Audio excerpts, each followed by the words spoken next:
Have you ever wanted a sleek and compact device that can track your sleep, your activity levels, your steps, your heart rate, your anxiety and stress levels from the day? Well, the Oura Ring 4 might just be for you. I had gotten the Oura Ring 4 to test it out, and now I am here today to share my thoughts and experience with you.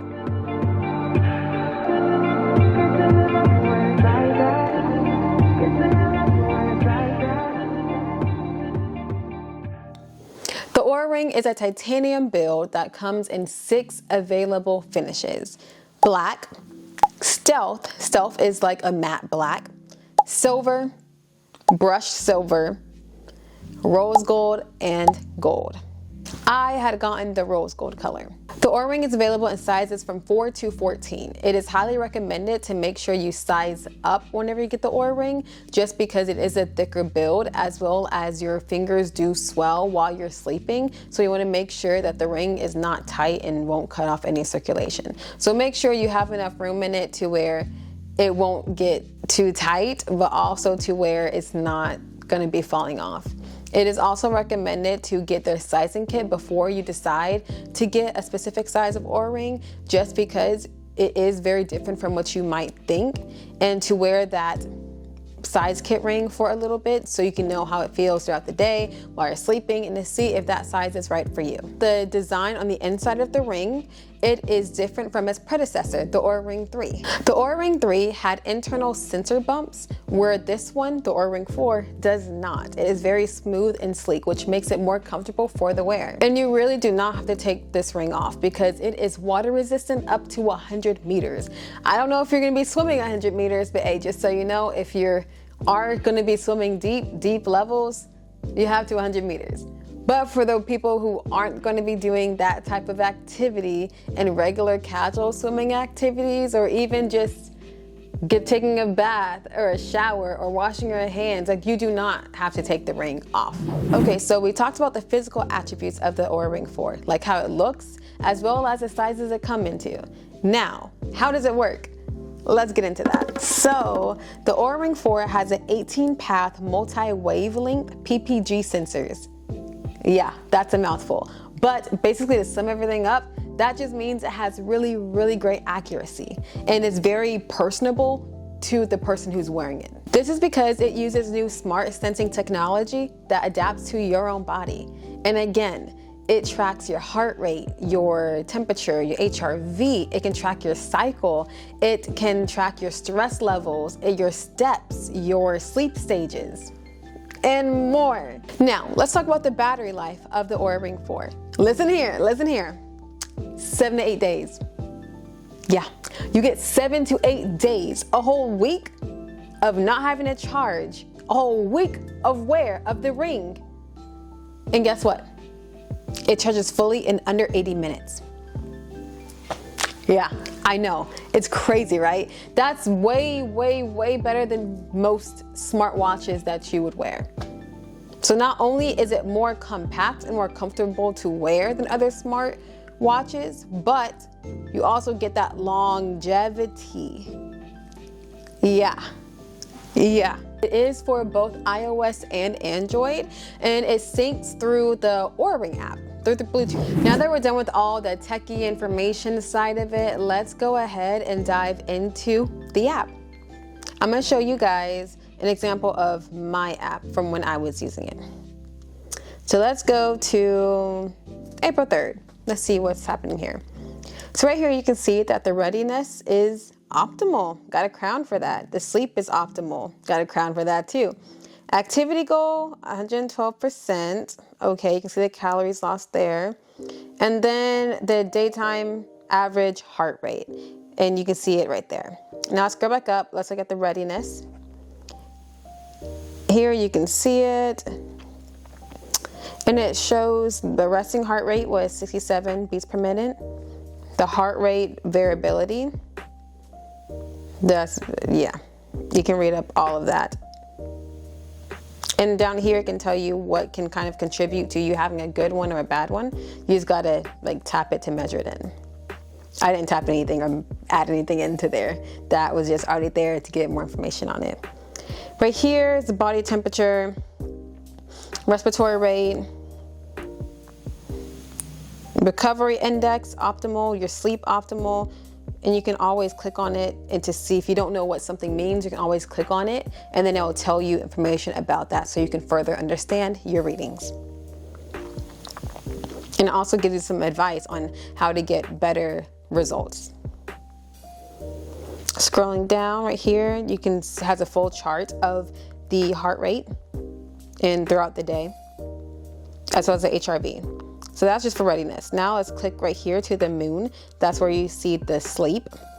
Right here, that day, total hours of sleep, 14 hours. Yeah, I remember that day. I was off that day, and it was just a lot, and I was worn out, as you can see. I literally slept all day. And it was really because I went to sleep later that night, which actually was like early in the morning, basically, and then I slept all that day. Woke up a little bit and then slept again all night. So yes, 14 hours of total sleep. I was in bed for a total of 15 hours. Sleep efficiency, 93%. Yeah, I would hope so. Resting heart rate was the 67 beats per minute. Sleep score, 94. Optimal. I would hope so again. And then the restfulness, yep, optimal. REM sleep. This is where we get into the details of the actual sleep stages. So for the REM sleep, I was there for a total of 3 hours and 37 minutes. 26% of my sleep stage was in REM. Then we go to deep sleep, 1 hour and 47 minutes. Latency was 2 minutes. Don't know what that is? Let's see. Click on it. Oh, sleep latency. Sleep latency is the amount of time that takes you to fall asleep at night. Sleep latency is only shown for your longest sleep period. Ideally, you should fall asleep within 15 to 20 minutes of lying down. Falling asleep in less than 5 minutes can be a sign of overtiredness. Cool. Great. Timing optimal. That's funny. Look, that's how you did it. You slept 14 hours last night. You're on the right track for a healthy, happy body. So I guess for me to get those results and to be happy and healthy, I need to sleep at least 14 hours a day.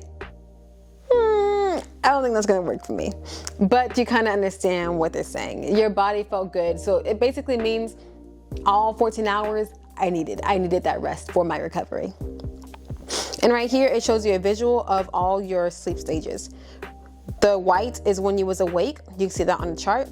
The light blue was the REM sleep. The medium colored blue was light sleep. And then the dark blue was deep sleep. Cool.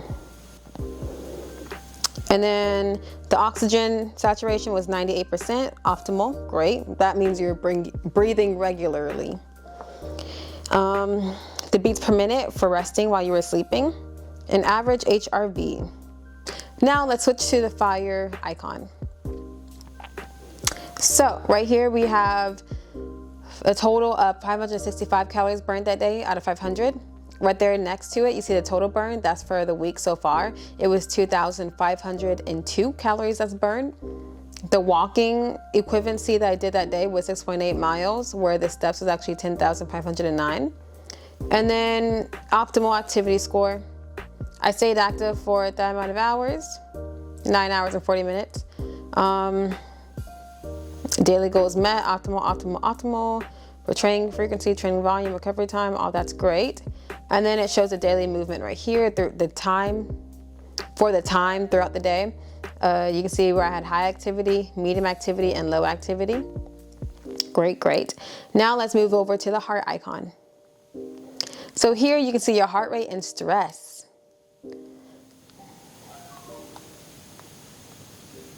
And